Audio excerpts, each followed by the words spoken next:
innings dragging on.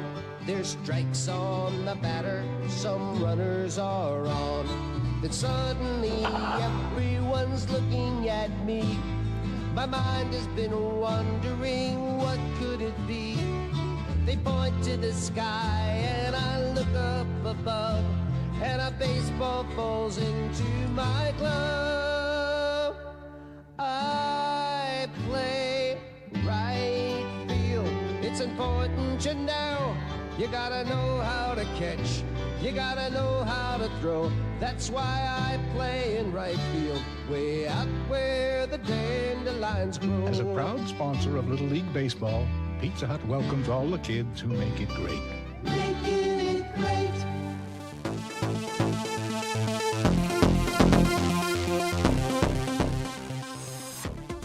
Hello and welcome to Action.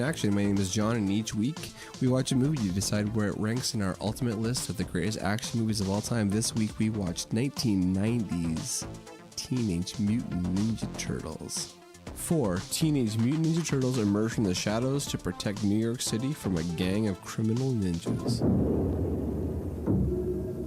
You've heard they exist, but you never believed they were real. Because you never actually seen them. Until now. Just what is going on out there, April? They're mean. Hey, what are you, some sort of punker? God, I hate punkers. Especially bald ones with green makeup. They're green. What the heck was that? Look like sort of a big turtle in a trench coat. And they're on the screen. God, I love being a turtle! Teenage Mutant Ninja Turtles. Prepare to be shell-shocked.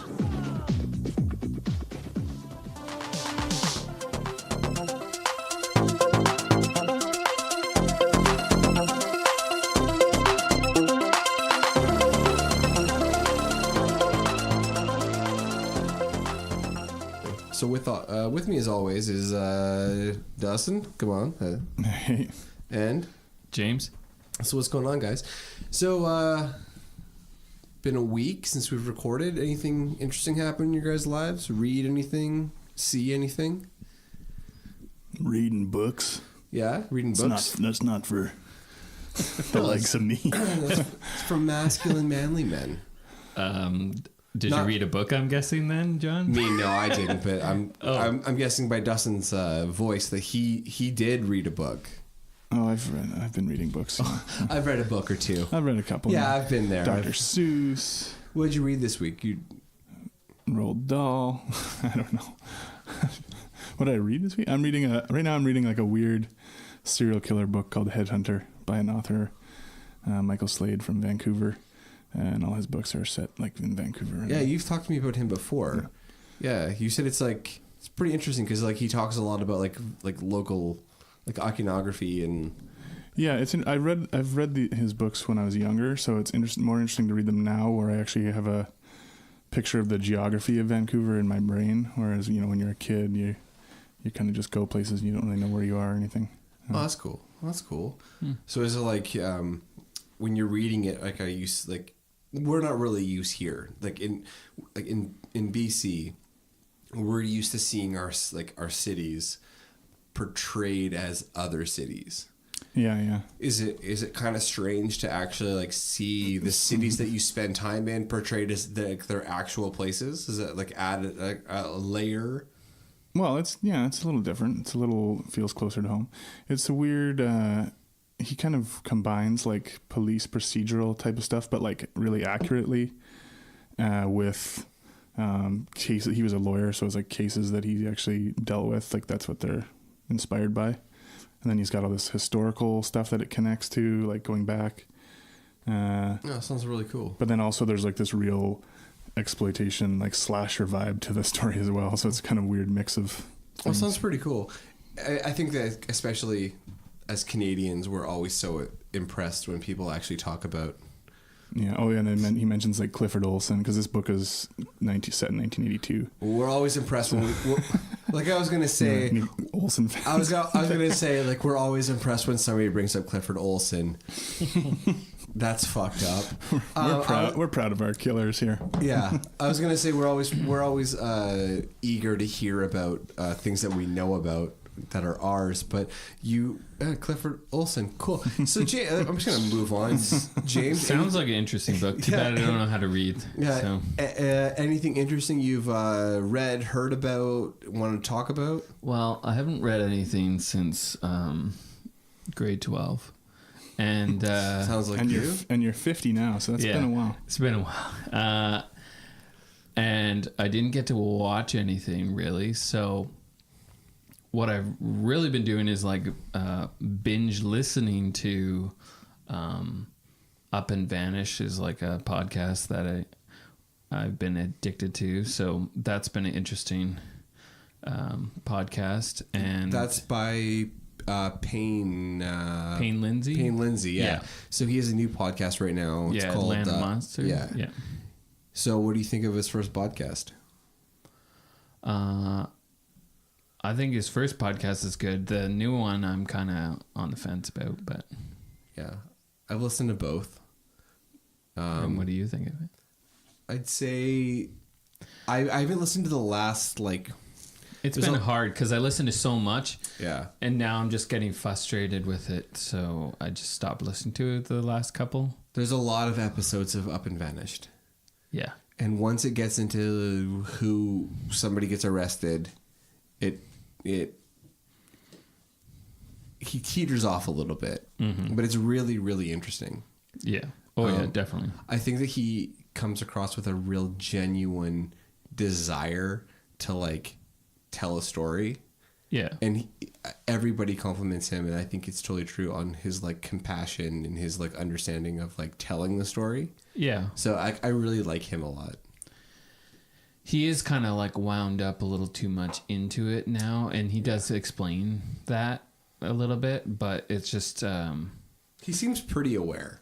Yeah. But he does get I don't know. There was just one interview he had with somebody that he just seemed very Which interview was it?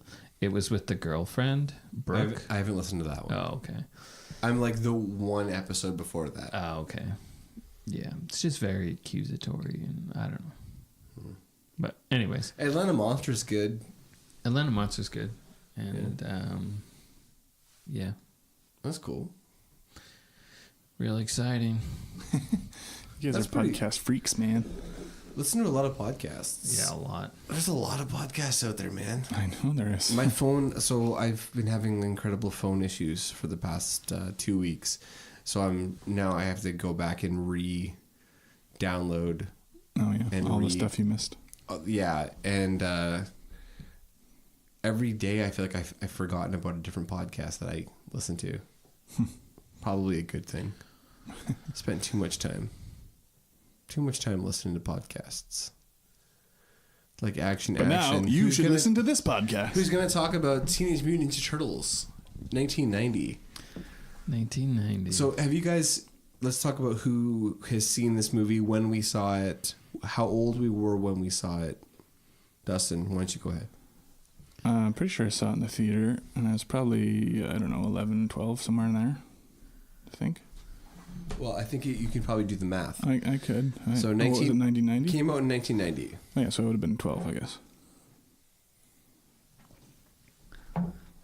Continue. Oh, well, I liked it at the time, of course. It was fun stuff. I was a big fan of the cartoon, and I remember reading the actual Eastman and Laird comics. Some kid at school had them, so I read some of those as well. And it was a very different tone from the cartoon. They were black and white, and it was it was portrayed seriously in the comic, not as a joke kind of thing. Well, it's kind of interesting that you felt that way, because a lot of people that were involved in the production of this movie felt that it was actually too serious. It was too dark. Yeah. I felt like I kind of got that as a kid. I thought it was kind of dark. Maybe as a kid, I would have thought it was dark. I think it's fairly dark for a kids For a kids movie. So I consider this to be a kids movie. Oh, it absolutely is a kids movie. This is a movie that's for fucking. I was 8 years old when I watched this movie. Yeah. Mm-hmm. I think that's the right I think age. I was 8. I'm born in '82. This came out in 1990. I was probably 7 when I first watched it. Yeah, that's who this is for. And I think for a kids movie, I think this hits. I think it works as a kids movie. It hits everything as a kids movie. It's dark. It's brooding. It's got just enough swearing and violence that comedy jokes. Yeah, I just don't understand why, like multiple people that were involved in this movie had issues and said it was too violent. Yeah, I don't get that. I don't really understand. We're gonna get to that, but how? So you were 85, James. I don't know. Like, I don't know exactly when I watched it. Roughly, though. I don't know. Probably like 6. Yeah, we owned this movie as soon as it was on VHS. Yeah, as kids.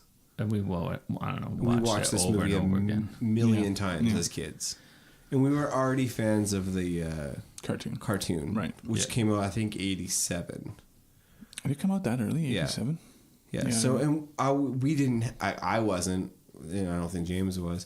Like, we weren't comic book kids. Like, we had no access to a comic book store. Even like we lived in fucking nowhere. Well, there was 1 or 2 comic book stores around here when I was a kid, but mostly, honestly, I probably read comics because kids would bring their comics to school, and then you'd read other people, then you'd take yours, and then you'd read other people's. When I was a kid, man, like I lived out in the fucking boonies in Ontario. There was like. There was no kids. There was no comics. There was kids. There was no comics. Like there was jack shit. I mean, honestly, when I was a kid, I probably bought most of them from like the grocery store or the magazine rack or whatever. Like, or the pharmacy. Yeah. Remember they used to have those like the spinners. The spinners. Yeah. Like 5 high. Like I'd go to like Mac's corner store and there'd be a spinner rack, and I'd buy. They were like 75 cents or some shit. I don't think that I ever saw those until I moved here. Actually, to BC. Really? Yeah. Like all the towns I lived in were like too small. Yeah. But yeah, I loved this movie as a kid. Yeah, I love this movie too. Yeah, I definitely liked it as a kid for sure. I mean, enough to go. I saw 3 of the original live action ones in the so theater. Did we. Yeah. I think we saw. I'm pretty sure that we saw. Was it TMNT 3? In the movie theater and a double feature. I think it was the 3rd one with Honey, I Blew Up the Kids. Oh yeah, I think we did. It's a killer combo. I'm pretty sure that we saw that together in the theater. I remember waiting in line to see the second one specifically, and my friend kicked an empty A&W fast food container, and it hit like a big guy in the back of the head, and we thought he was going to kill us. This is in the days when you lined up outside the theater to wait to buy a ticket to go in and watch it. Instead of ordering, just using your phone and being like, okay, I got a ticket. Everything used to be so much more of an actual, like... You had to do a thing. You had to do it. Well, it was that, but it was like there was a ritual about it. So, like, speaking of that, I was telling Jean this morning that... Your wife. Yeah. That the song, the song at the credits, is that MC Hammer? Who is that? No. I looked it up. It's fuck. It's like a terrible hip hop Turtles theme song. So those guys had two hit songs. Okay, I loved it so much that I hooked my ghetto blaster to my television to record the song on tape. Nice. And I was like, that's the lengths you had to go to. Oh, so now you just like, Spotify, like these kids, YouTube, whatever, and they got me fucking have it. So I remember Addams Family. MC Hammer. Yeah, that was MC Hammer. Yeah. So for that song, we had the the TV in the big the console. Right. Yeah. I remember holding the fucking boombox thing and just holding it up to the speaker and recording that song onto a tape at the end. Yeah. Yeah. So and then listening to it. God. And being like, oh, that didn't sound very good, and re-recording it like over and over. Well, I found again. a way to actually like plug my stereo into the television so I could record the audio like from. Oh, nice. From there, I can't remember how I figured it. Anyway, and I did that with like the In Living Color theme song too, so I could listen to that on tape. Oh God. Yeah, technology. It used to be hard though. I mean, it was hard for us to like actually hear these songs, and like if you didn't record it that way, like you don't know when you'd hear it again.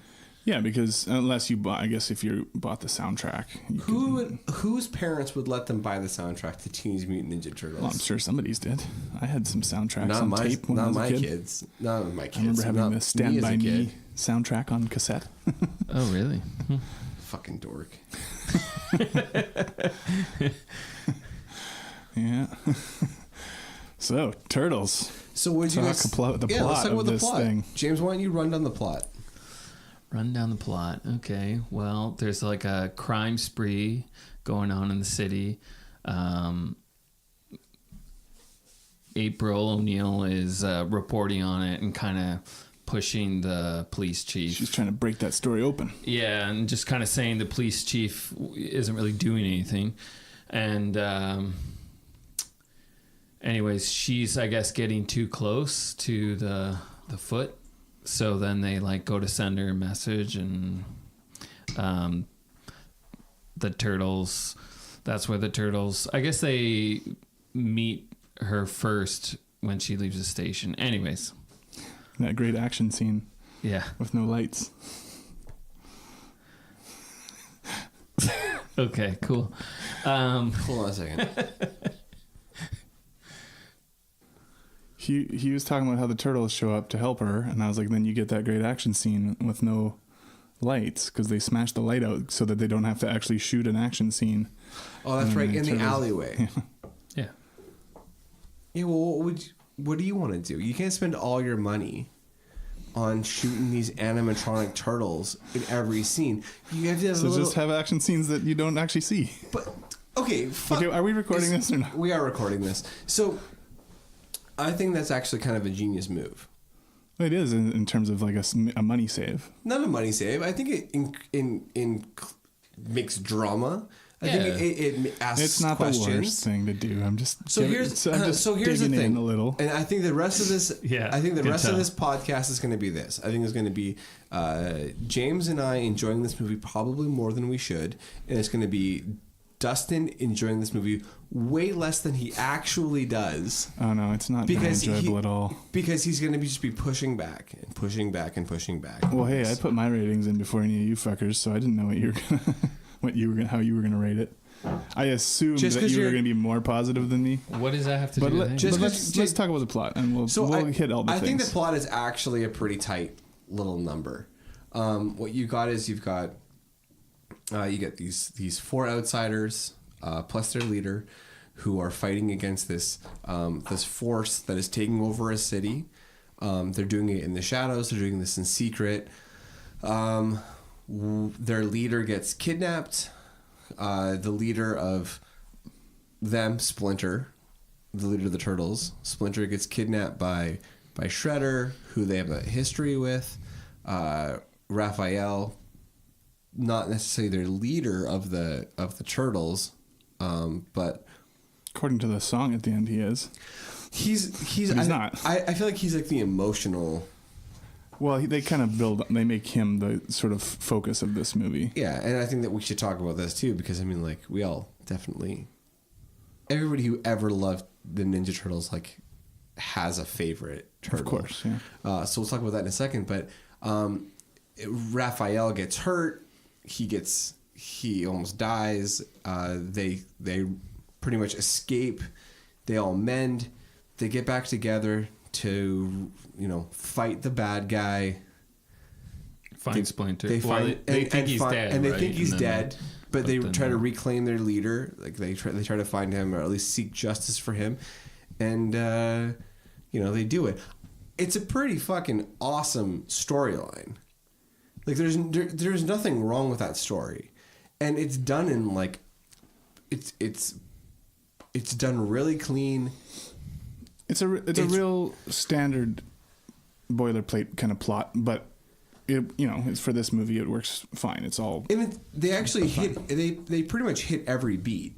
Like, yeah, there's nothing that's missing. You've got the downtime after you've been defeated, and the montage to get ready for the end. Yeah, you've got all this, but they're all it's all very standard. But this is what's happening next. This is what's going to happen next. I would say it's very standard, but it's also everything is very necessary because there's such a short amount of time. You've got to introduce these characters, assuming kids don't already know who they are, which I'm sure every fucking kid knew who they were. This movie only came out 3 years after the TV show. Yeah. So 2 I mean, years like, after it was a giant success. and that's true, but it's also, I think it's at that point. I mean, things are different now. You're selling It's things a movie. lot. You still have to introduce the characters as if the audience doesn't know who they are. I think they do a really, really good job of introducing each of these characters separately. I'm not sure that I agree with that entirely. Like, they don't do a terrible job of that. You get the personality of Raphael, that he's the angsty one. Yeah. You get the Leonardo as like the keener. Yeah. And you get that Michelangelo is the party dude. Donatello's personality is completely absent. He's just another party dude. That's fair. That's because in the second one you really get to know. Do they do more? You remember? I don't remember. Oh yeah, I remember. Oh, yeah. The second one is way more. He's this in this cartoon. He's the scientist. Yeah. Kind of character. He's like the nerd. Leonardo rules. Donatello does machines. I'm pretty sure. Yeah, he's like an engineer, scientist kind of guy. Yeah. Okay. There's none of that element. Yeah, Donatello kind of gets a little bit tossed aside. He's just like a kind of Michelangelo light in this. Sort of. He seems to have basically the same exact personality as him. Pizza dude's got 30 seconds. But other than that, they established them fine enough. For a kids movie, it's not a bad job of establishing what you... You really think so? Because I actually think they actually do a pretty good job of establishing them for a movie. I think they do a pretty good job for like what the plot is and what they're trying to do. They don't really need to go too in depth. No, there's not much in depth to do with a teenage mutant ninja turtle. Yeah, more than likely, people are coming to the movie already knowing what they are. And well, that's what we were just saying. Yeah, right? Like most people who came to watch this already knew who the turtles were. So I'll say this, like, to get it out of the way. I have not actually watched this movie all the way through, probably since like the late 90s. Yeah. I think I rewatched it like maybe 10 years ago because somebody was like, "Oh, let's watch Turtles." I was actually really surprised at how much I enjoyed it. I'm actually surprised that you guys enjoyed it so much. I think it's an enjoyable movie. I sat there. I watched the entire movie. I was not bored. I wouldn't go so far as to say I got maybe a little bored, but not bad. I wasn't bored. I was like, I think there's a lot in the, we're still talking about plot, but like there's a lot in the limitations of the movements, I think, that hold the characters back. In terms of like the fight scenes and stuff. Yeah, they can't really do certain things. But I really enjoyed the different characters that they were through their voices and through like the voice work's pretty good. Their actions. Well, also, I don't know. There's something to be said about that, like actually, like their costumes and having them. The costumes are excellent. It's one of the it's one of the things. Like if I was going to come up with a few positive things to say about this movie, that would be number one, is that the costumes are really well done and even to this day hold up really well. Oh, totally. The animatronics and the faces and stuff. I think I was actually really surprised at how well I felt this movie held up. As a movie I watched as a kid, I am seriously disappointed. I'm not even going to talk about the movies I'm disappointed with because I don't want to besmirch them. And see, this is one of those ones that for me, I was like, I love this as a kid, and watching it now, I'm like, this is not good at all. I was like this. I was totally enjoyed watching it. Yeah, I totally enjoyed it. I was like an hour and a half of my life. I was like, yeah, this is fine. Yep. Yeah, it wasn't compared like to some of the movies we watched so far. Especially compared to some of the movies we watched. But I was like, I expected to hate this movie. I really did. I didn't necessarily expect to, but I did.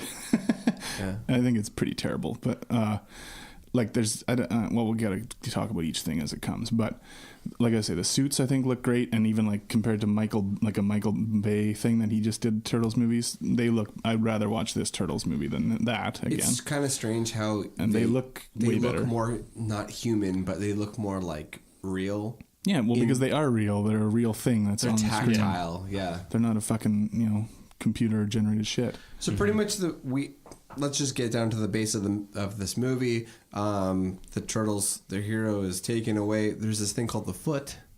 The Foot Clan. I want to be a member of the Foot so bad as a kid. You did?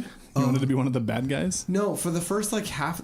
Okay. No, those kids that are on the edge that haven't joined yet. Yeah, that's those kids. That's that middle ground. Yeah, the middle ground. That's what I wanted to be. I wanted to be. I wanted to be one of the Sam Rockwells. Skateboarding, you know. Yeah, well, the place is pretty cool that they shoot at, that location, and like the way they've set it up inside. I'm 8 years old. Okay, yeah.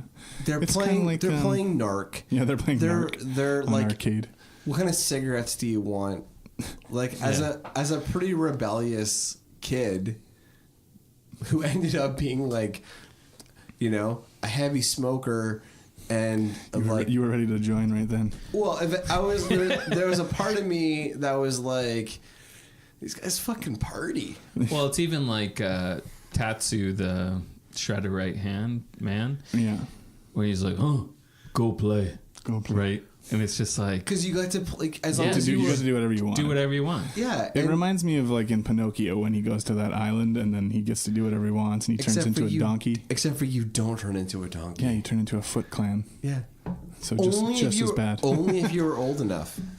I guess you could have just left before that, or just been a pussy. Dipped. Yeah, and then you get killed by Tatsu in the German and France version. I always thought the. Where they're like, he's gonna be okay. Yeah, so where they added that after. Dead. As a kid, I always thought he died. Well, originally that's what he was supposed to die. I didn't. I never realized that he lived until I watched it this time. Oh. And then I read that he was supposed to die, but as a kid, I always thought he died.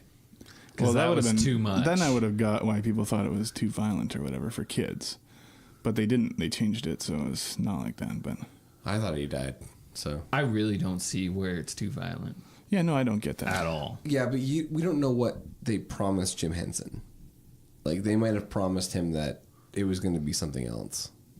Well, he only did it as a favor to Steve Barron. Yeah, the guy that directed this one. He was not happy with the outcome. No, and so Jim Henson, the story goes that he was very upset with the violence in the movie. He didn't expect it to be that way, but it isn't that violent.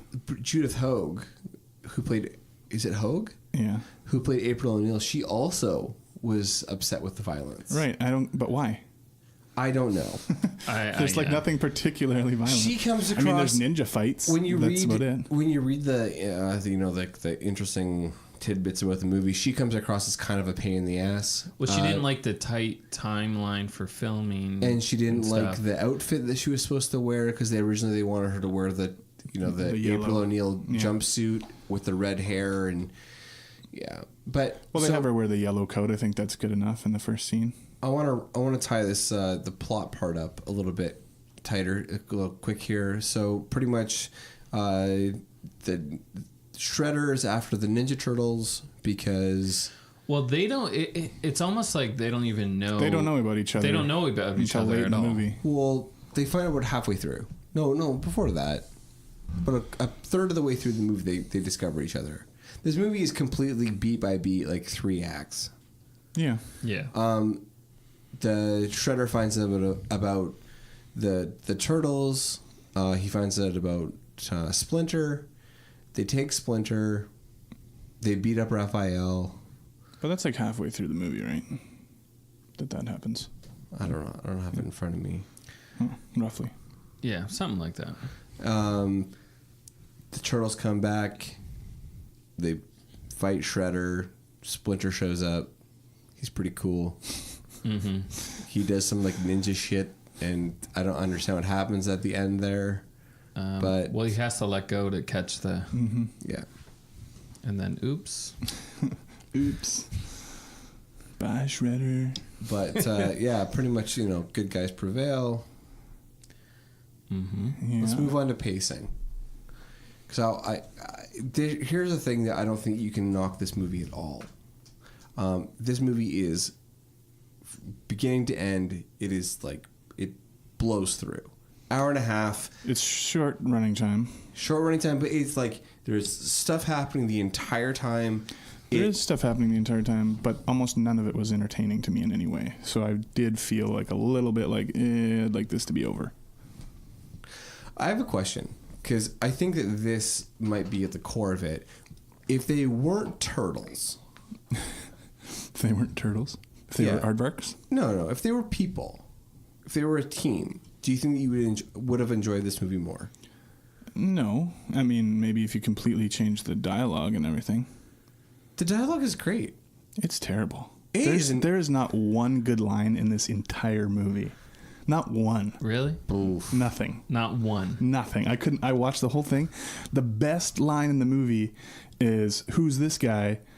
He's Wayne Gretzky on steroids, and that's a terrible line. That's your best line. What do you got? Cowabunga? No. I love being a turtle. No. Like, what do you got? What do you got for me? You're claustrophobic. What line? The gay joke is where you're going? Yeah. I like. No, the fact that he just doesn't know. Okay, first of all, let's do pacing. I've never looked a guy in my life. Okay, let's do pacing first. Pacing. The movie breezes through pretty quickly. I don't think there's that much downtime. There's no downtime. So, I just find it unenjoyable. I'm talking about the quotes, which is not what we're talking about. Do you want to talk about the actual pacing? We're talking about what happens, and if what's happening isn't entertaining to me, I'm watching it, then it feels boring to me, which it kind of does. Now, thankfully, it's short, so then it's not it's not that big of a deal. But what did you think of the pacing, James? I thought the pacing was pretty good. I think it went through, like you said, it's like the 3 acts. Everything that followed. I did read some stuff where they cut out more stuff from the farm, which makes sense because that farm scene is long enough. Apparently, there's quite a bit more there. Yeah, it was quite a bit more. Yeah, no, that's like there's probably good that they chopped that. There's like that really quick shot of one of the turtles wearing a straw hat. Donatello, which I always thought was like, that's so weird.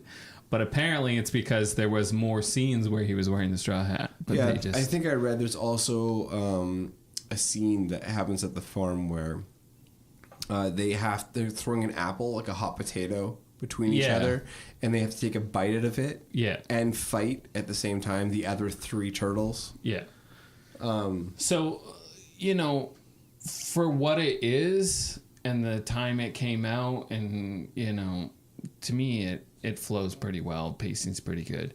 The reason why I like this movie, one is nostalgia, but the other is, to me, it's like a good introduction for a kid into the action genre almost, because it's simpler and there's enough of action there that, kids can be like, oh yeah, like that's sweet. Oh, then they do this and do that.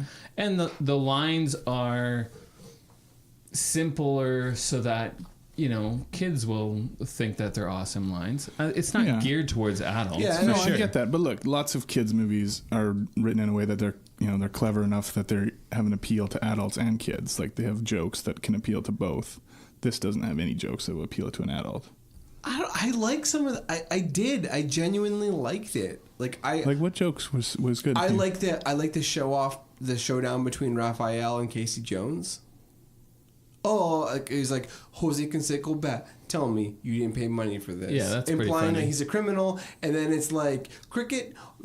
No one understands cricket. You gotta know what a crumpet is to understand cricket. And he's like, let me show you. And then he hits him. It's just like they're dumb. They're like they're just as stupid as any other Arnold Schwarzenegger or Jean-Claude Van Damme or especially Steven Seagal things that we've seen. They're just, I don't know, they're just not necessarily as coarse.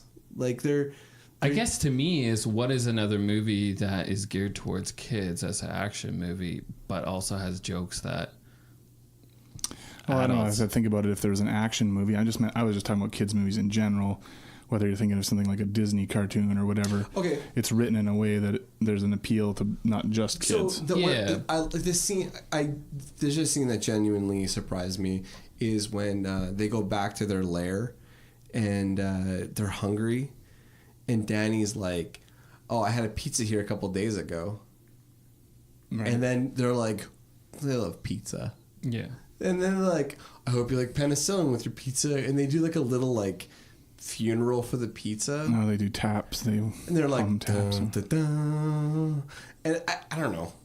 That okay, I'll give you that might have been the funniest thing in the movie. So that's pretty funny. There's just a lot of stuff. Like I like the fact that like when Raphael is running and he can't catch the guy. He's like he yells out. I think he yells out "damn" after he flips over that. Well, he yells "damn" a lot. And yeah. It's always that's his go-to, right? Yeah. Damn. And Pizza Dude's got 30 seconds. Yeah. There's like little stuff throughout the movie that I just like. I enjoy. When that pizza guy first showed up to at that sewer grate thing, just for like a second, I was like, "Is that Jon Stewart?" But then it wasn't. It wasn't Jon Stewart. Would have been great. If no, that's one of the. I think that's one of the turtles. It is one of the turtles. Oh yeah, right. And it's not necessarily like appropriate, but when the Foot shows up to silence April O'Neil. And they slap her in the face, he's like, that's a warning or whatever. Mm-hmm. Like, there's just like, it's a pretty tight scene. Yes. Well, I mean, sorry, if we were watching a different movie, right, without Ninja Turtles, and like the bad guy showed up and and said that, I think it would be taken with more, not seriousness, but more like, oh well, fuck. These are just like... okay, I'm not saying it's a bad scene. I think I would maybe be distracted by like the overly racist accent thing that the guy had, that every Asian guy in this movie had. But yeah, but the only person they show as being a Foot member is Asian. Yeah. Okay. Well, I mean, like, yeah, of course it's so racist. He has like an exaggerated like R thing. So that's what gets you? It's not the fact that it's a bad... I was probably distracted by that a few times in this movie where there was like these terrible... So it's not that it's a bad movie. Stereotype accents. You feel that it's racist, not bad. No, there's plenty of bad. Almost everything is bad in this movie. All the fight scenes are terrible.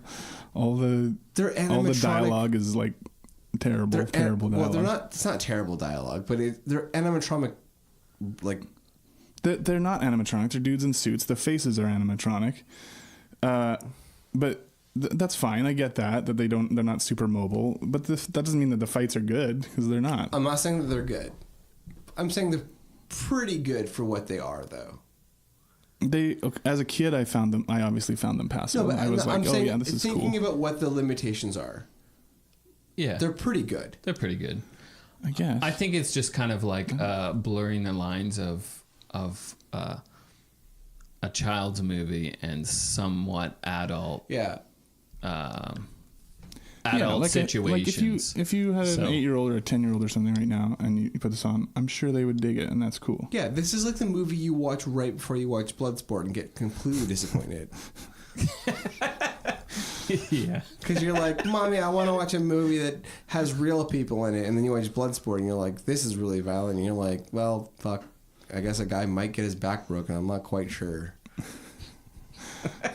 Not quite sure. I don't know. I thought I'm watching it. I once again, I really did not come in with an agenda of being like, I thought this was going to be a great movie. I really do. I think there is a certain amount of nostalgia involved, but I really don't think it's as bad as you're making it out to be. Let's talk about the nostalgia thing for a second. We've talked about it before, because I've certainly been nostalgic about things that are, everything whatever. that we've watched. Lots of stuff, because those are things I watched when I was a kid too, right? With this thing, you guys, I think you were younger when it first made an impression on you. Mm-hmm. Yeah, I was like 10. Right, and you were even younger. Mm-hmm. And B, you watched it like over and over and over again. Mm-hmm. So for you, it has an effect. It made more of an impression than it did probably on like a 12-year-old me when I saw it, and I liked it then. But maybe, it didn't make the same depth of whatever. So the nostalgia doesn't. When I go back and watch it now, the nostalgia isn't as, affecting to me. Maybe. And that's fair enough. I still though think it is good enough for what it's trying to be. Like, it's not trying to be some blockbuster action movie. I think what they set out to do, they accomplish what they set out to do. Yeah, and that's what I think too. And, I think that what they're really... that doesn't necessarily make it entertaining for me to watch. No, and it doesn't make that's it totally entertaining. fair. But I actually think that what they set out to do and what they actually what actually happens is surprisingly effective. I think that they really fulfill their goal of making a somewhat dark, as close as they can to the comics. Definitely not like the cartoon. Well, that's the thing. They I was reading and it was like, oh, they tried to follow the actual Eastman and layered some of those storylines from the comics in this movie and not be like the cartoon. But honestly, to me, it feels way more like the cartoon than the Eastman and layered comics, which had a way more serious tone. I think it has this is pretty goofy. It has a pretty serious. It has to be because it's for kids. I think it has a pretty serious tone. I mean, like Raphael pretty much is close to death. I guess. I think pretty much. Is he supposed to be close to death? Yes, I think he's supposed to. Because he's in the tub for a couple days and then he's fine. I think he's supposed to have almost died. They didn't even put him on ice, those assholes. They just throw him in a tub. Yeah, I don't know what you're supposed to expect.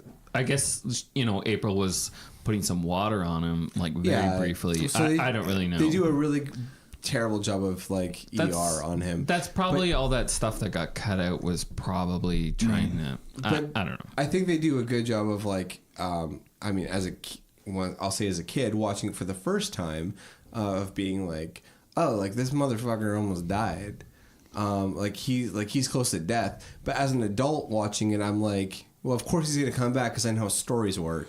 Yeah, there's that. But also I never got the impression that he was close to death just because they didn't really treat it like... He's pretty much in a coma for a week. Yeah, he's knocked out. And I don't know what the time passage is. That's not clear.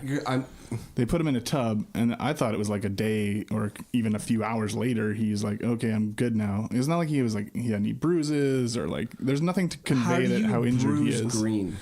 Whatever, you can make some marks or whatever, or put some bandages on him or something.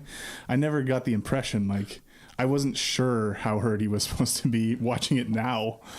Well, I think you're supposed to get the impression that he's hurt from getting the shit kicked out of him on the roof, and he's thrown through a skylight. And he's like, there's an entire...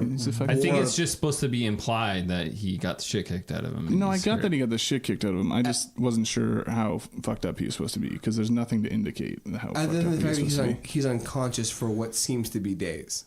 Maybe days. I wasn't even sure if it was the same day that he got up or not. They're there for days. It doesn't really convey that. It shows a scene with Donatello and Casey Jones working on an engine and truck. And it shows April O'Neil drawing pictures, and that's about it. It's a montage. Yeah, I know. Montages usually are it's days. Not clear how much time has passed. But it also shows like them, April wanting help with something, and then she does something, and then also shows her like cooking the one day and like the one day. See, but that could all be the same day because you cook every day. Oh, come on. I feel like you're being willfully obtuse about this. Well, I'm just saying I didn't know how hurt he was supposed to be. I feel like you're being... It didn't feel like he was I feel like you're hurt. Pushing against... So basically this whole movie takes place in the span of like 3 days tops. I'm completely willing to go with you on the fact that it's not that great of a movie. Like I'm willing to be like my childhood. I'm not trying to trash anything right now. No. I'm willing to say that my childhood brain is like completely like infecting me, but you're not doing a really good job of conveying that it's problematic by being. I'm not like, even saying this as a critique of the movie. I'm just saying I wasn't sure how hurt he was supposed to be in that scene because there's nothing to indicate. Really. I feel like it's very clear that he is incredibly hurt. James, what do you think? I feel he's very hurt. It's days. And it's days. Yeah. I'm not saying it's as long as a week, but I'm saying it's days. Yeah. Okay. All right. So I think that was pacing. I think that we should. We've kind of been covering things like sporadically, but like, do you have a favorite scene, James? There's so many. Oh, there's a couple. Yeah, well, there's a couple. I think it's just going back to like what you're saying. There's like little parts, like when they're waiting for the pizza. I kind of like that scene because it's kind of like a funny little scene, but also when in the park when he meets Casey Jones, Raphael, like that's a cool scene. I like Casey Jones. I like what's his name, Elias Koteas or Cotes. I don't know how you say his last name. I thought, he does a good job. I was shocked watching this like yesterday how good of a job he does. Like he's actually like, oh, like you're a legit, like you're an actor, Canadian actor. Oh, is he? Yeah. Well, with that name, right? He's in lots of stuff over the years. I think he does a really great job. He's super fun to watch, and I think that he actually gets better throughout the movie. He's the best thing about this movie, I think. All right, let's get to the final reaction then. Oh, well, we didn't talk about who's our favorite turtle. I don't feel like you have a favorite turtle. Really? I thought you hate them all. I do. My favorite is all of them die. My guess is Raphael.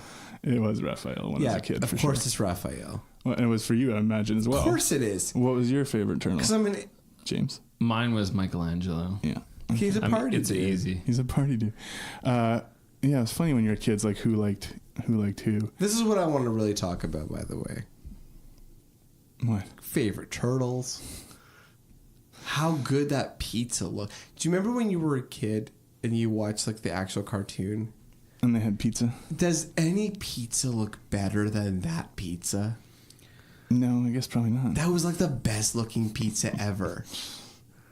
It was so cheesy and delicious. Mm-hmm. Oh man, I just want pizza now. Especially when it was on Splinter's head and you're like, oh man, yeah, on a rat's head. Delicious. In a sewer. In a sewer. It slices, it dices, it does French fries in 3. I thought that was funny that they did that deviation because in the cartoon. Whoa. In the what? You thought something was funny? Well, not. I'm saying in the cartoon. Oh, okay. I'm sorry. Splinter, he was the man. He was Yoshi, and then he somehow he mixed with a rat or something when they got hit with the No. In the cartoon, what happened was he was Yoshi, and then he got slimed and he just turned into a rat. Like it wasn't that like doesn't make any sense. That's the turtles are all turtles that turn into full-grown sentient. No one's talking about the cartoon. Turtles. We're talking about the movie. And this movie is this actually movie they just say he was a miniature rat, which is what happens in the actual comic. Yeah, he was a pet. Yeah. And then he gets turned into. Yeah. I did think it was. I also loved. By the way, I'm going to back up here. One of my favorite scenes, which I think about still as an adult, is the Orokusaki scene when we find out how. Splinter became Splinter and Shredder became Shredder. Oh yeah. I love that fucking scene. Like how it's shot. Well, I just love the fact that like it's so dark for a kid's like this dude. He flees Japan. He flees Japan with his rat and his wife. His rat. So that they can become like they can be free, and then. Orokusaki shows up. Wow, you know the names. Yeah, Orokusaki shows up. Shit. He kills the wife, and he kills the master, and then he chops off Splinter's ear. Splinter attacks him, leaps from the cage and scratches his face, and he slices his ear, and then as soon as he turns around, he's gone. I think that was shot with an 8mm. It was shot with an 8mm because they wanted to give it more of an old timey feeling. Yeah. But that's a great scene. Oh, fuck you, Dustin. I'm sorry, guys. I feel like I'm bumming you out, and you guys enjoyed it. Well.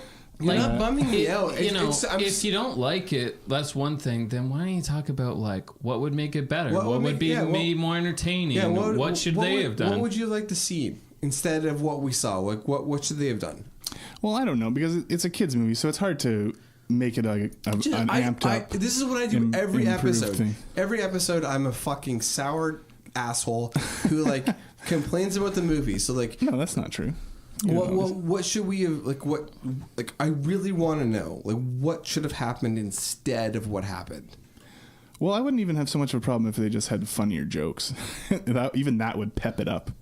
But more adult humor jokes? Well, just at least something that translates to both kids and adults. So it's not just like silly, goofy stuff. What I did read is there was a... like when they were kind of like shopping around the movie, there was they were going to make a rated R version. Oh, yeah. I read that too. Which, I mean, nowadays I would love to see a rated R version. That'd be interesting. Like with cutting off some limbs. Well, there's also... I think it'd be sweet. And then there was also some like comedy parody with like... Oh, yeah, it was like Bobcat Goldthwait. Yeah, just Billy in trench coats and stuff, like with green makeup on. That would have been weird. That would have been really weird. That might have been a lot worse than this. And like I say... Might have been a lot worse? No, it probably would have been. Like I say, I didn't enjoy watching this time, but I will still take this any day over the fucking Michael Bay Ninja Turtles movie. Have you seen... So here's the thing. I've seen one of those. I haven't seen one. I watched the first one of them. I watched the first one of the Michael Bay, and yeah. So would you say this is better or worse? I would say this is better. I would watch this more. Like, I'd be more likely to watch this again than that. I would prefer not to watch this again if I didn't have to, but... You're so upset. I'm not upset. I'm so used to being the most negative person about the movie. Or the most excited. Yeah. Like Face Off. Okay, there's two fucking movies I've liked. Face Off and Turtles. And Ninja Turtles. You know what I want to do is I want to I wish that we had a guest for this episode. I think this would have been a great episode to have a guest with. Like to sub out Dustin? Yeah. No. So because it's pretty much hitting a wall here. So here's what we're gonna do. So next week we're gonna do a different movie. Obviously, we're gonna do Predator, and we're gonna have a guest. All right. Right? Yeah. It's going to be Aaron. What's his podcast, James? The Retro Craptacular. Yeah. So we're going to have Aaron on, and he's going to be here. He's going to even us out. Well, I don't know about even us out. I mean, Predator, who's... So I feel like maybe I'll go into that being like, this is a piece of shit. So I'm going to go into Predator. Garbage. I'm going to go into Predator being like, fuck this movie. All right. This is a dumb kids movie. And then Dustin will take his place where he like, normally is. I love nostalgia. I love things that come when I was a kid. So the thing that you guys did for this movie. Yeah. Yeah, whatever. The one movie. Fair enough. Yeah. You picked the worst one. Right. Oh, we could have picked worse, buddy. Yeah, he could have picked 2 or 3. Shut the fuck up. I can quote the second movie right now. Secret of the Ooze? Goddamn right. I wouldn't spread that around. Yeah. I think a lot of people remember the second one more than the first one. Yeah, I feel like I remember the second one more than... No, I mean, I remembered everything in that. But the second one has less fighting. It's way more toned down. Yeah, the second one sucks compared to the first one. And it's not as dark. Not that this is really that dark, but... And they ruined Bebop and Rocksteady. They even changed their names. I think because it's not them. It's some other characters that they put figures out of those fucking things too. I think the thing is I think a lot of people like this movie and they, for nostalgia reasons, for the most part. But I don't know. Everyone I've talked to, they're like, oh yeah, I love Ninja Turtles. Yeah. I don't think they've seen it in a long time. No, they haven't seen it since they were 12. Yeah. Or 10 or whatever. Okay, well, I'm glad that I watched it because I actually think it's actually not that bad. I think it's not so let's go through our final ratings. Let's wrap this up. Dustin. I can't remember if we did this already. Plot. James. I'm going with 6. Dustin. Did I give it 4? 4, yeah. You gave it a 4. I gave it a 6. The plot, as far as I'm concerned, plot carries through. It's pretty tight. It's pretty concise. I once again, I feel like if this was done without Ninja Turtles, Dustin would like it more. Well, we're not going to get back into it now. That's all I'm going to say about that. I have the control of the microphone. So, Kills action, Dustin? 3. That's being generous, I feel. I'm going to go with 5. I go with 5. I think they do a pretty good job for what they have. Pacing. James. I'm going to go with 7. Well, I give it a 5. It's a 7. The pacing, there's nothing wrong with this pacing. Like the movie moves along really, really well. You move from scene to scene. Yeah. I don't want to be the most vocal voice on everything, but No, that's fine. You can be. for this one, quotes and tropes. I'm going to go with 7. Well, 2. I don't think there's any good quotes in this movie. That's fine, Dustin. I go with the 6. You're just bringing me down, man. I think there's tons of fun in this movie. There's a lot of really fun quotes, and I think the tropes are all there. Yeah, reaction, Dustin. 4. James? 6. I gave it a 6. I changed it, by the way. I had it at 3 for reaction. Oh, really? So there you go, guys. I gave it a 4. How do you like that? That's so generous of you. I know. Yeah, well, I gave it a 6. So this movie ends up with a whopping 5.3. James, where does that put us? That puts us tied with Blade. Oh, so we have to vote. Dustin, how about you go first? Well, Blade is more boring, but it's probably a better movie. But I see where this is going right now. I guess in what way is it a better movie? So what does it matter what I vote? No, go ahead. It does matter.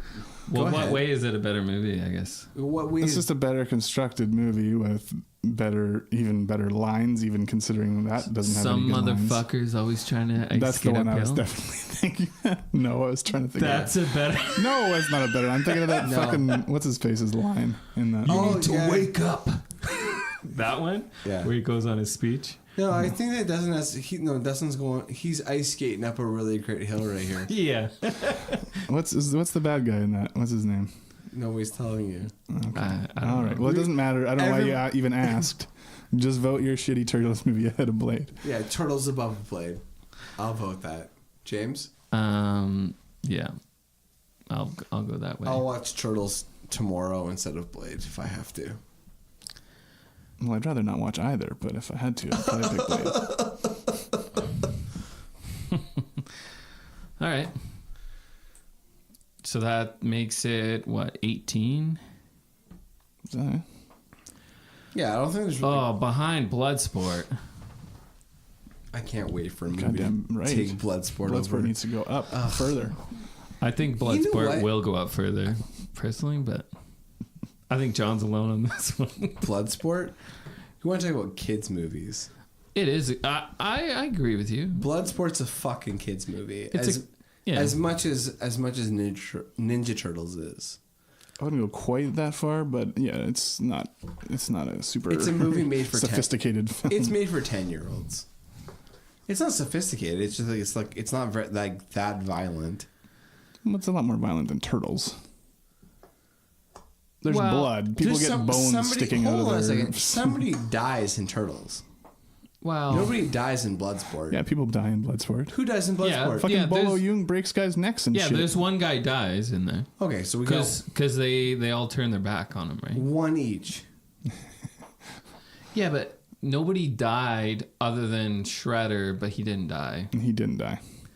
Well, the other guy died. I thought he died as a kid. Well, you thought he did, because but there's he a line didn't. in there that says that he didn't. Yeah. There's not a line that he... Yeah, Yes, he is. said he's going to be okay. It was put in after the fact. That's what you say to somebody's mom or like all the other kids that are standing around, being like, "He's gonna be okay. He's a fucking dead." I don't think that was the intention. As they a put it in to be like, "Oh, he's not dead." Oh, weird. Because as a kid, I was like, "Oh, that guy's fucking. He's dead. He's dead." So, anyways, next week is what? Predator? Predator, brought to you by Aaron Dawson From the Retro Craptacular. Yeah, we'll see what he has to say. Well, we'll see how that goes. First guest. Yeah. Hopefully it goes better than this episode. Right, Dustin? Oh, shit. Well, thank you guys. You guys. Thank you guys so much for listening to us. If you could like us on Facebook, Instagram, and on iTunes especially. Tell a friend. Get somebody else to download us. It really, really means a lot. Thank you guys so much, and we'll be with you next week. Bye.